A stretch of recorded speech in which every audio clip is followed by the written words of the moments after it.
প্ৰথমতে অসমৰ ৰাইজক নমস্কাৰ। আমি আজি বিশেষ ভিডিঅ' এটা লৈ আহিছোঁ। আমাৰ জুবিন দা কৈছিল, মোৰ কোনো জাতি নাই, মোৰ কোনো ধৰ্ম নাই, মই মুক্ত। এই কথাষাৰ সঁচা। আৰু জুবিন দাৰ নিচিনা অসমত 10জনমান ব্যক্তি হ'লে অসমখন আজিৰ পৰা মোৰ কোনো জাতি নাই, যেহেতু মোৰ কোনো ধৰ্ম নাই, কৈছিল সেই জুবিন দাই প্ৰমাণ কৰি দিলে। মই মুক্ত, ভাল লাগিছে। মই জুবিন দাৰ নিচিনা মানুহ অসমত বহুত কম। জুবিন দাৰ নিচিনা যদি 10জন মানুহ হয়, এই অসমটো উজ্বলি থাকে। আৰু আশা কৰোঁ ভিডিঅ'টো আপোনালোকে যিমান পাৰে তোমালোকে শ্বেয়াৰ কৰিব, ভিডিঅ'টো স্কিপ নকৰিব।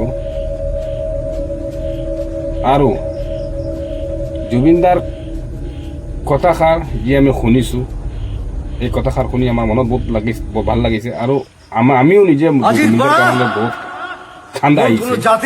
জুবিন দাৰ নিচিনা মানুহ অসমত ৰাখিব লাগে। আজি জুবিন দা আমাৰ মাজত নাই, ভগৱান নাই, নিষ্ঠা ত্যাগ কৰি জুবিন দা আমাৰ মাজত নাই।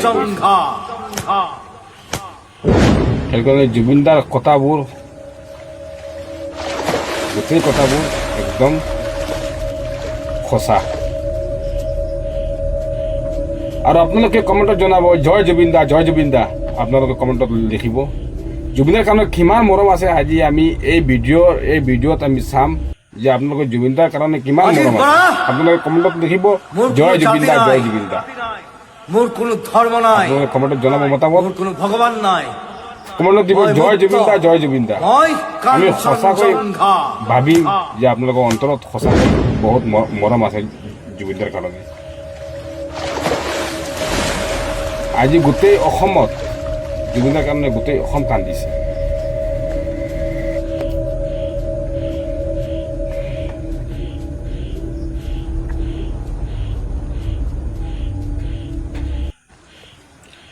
আজিৰ পৰা মোৰ কোনো জাতি নাই, মোৰ কোনো ধৰ্ম নাই, মোৰ কোনো ভগৱান নাই, মই মুক্ত, মই কাঞ্চনজংঘা।